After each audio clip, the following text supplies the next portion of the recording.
Bonjour, Philippe est chercheur spécialisé en sociologie du handicap. Il écrit des livres et il donne fréquemment des conférences à l'université. Philippe a 2 défis. Faire des recherches dans son ordinateur et rédiger ses discours.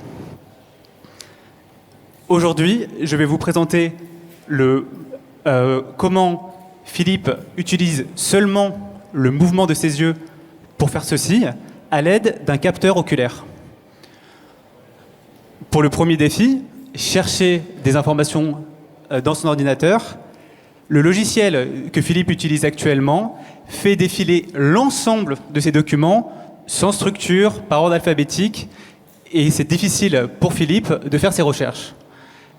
Hier et aujourd'hui, notre équipe a codé une application pour que Philippe, toujours avec son capteur oculaire, puisse faire de la recherche par mots-clés et regarder ses fichiers les plus récents. Voici un exemple. Pour son 2e défi, Philippe doit adapter ses discours rédigés avec son capteur oculaire pour ses prises de parole en public. Voici un exemple.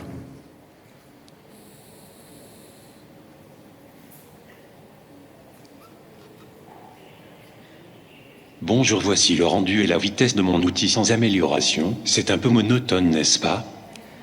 Comme vous pouvez le voir, en l'état, l'outil de Philippe manque de rythme. Il peut aujourd'hui mettre manuellement avec son capteur oculaire des pauses après chaque point, chaque virgule, chaque seule ligne, chaque temps fort. Cela est très chronophage.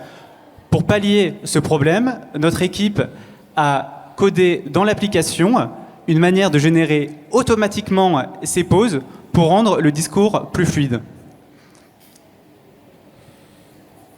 Bonjour. C'est beaucoup plus fluide maintenant. Grâce à l'amélioration de l'équipe 16 de Tom, je peux faire des recherches sur mon ordinateur et écrire mes discours plus rapidement. Je vous remercie vraiment pour ces 2 journées magnifiques en relation et pour ces belles avancées technologiques qui vont m'ouvrir sur d'autres horizons pour booster encore plus loin mes réflexions.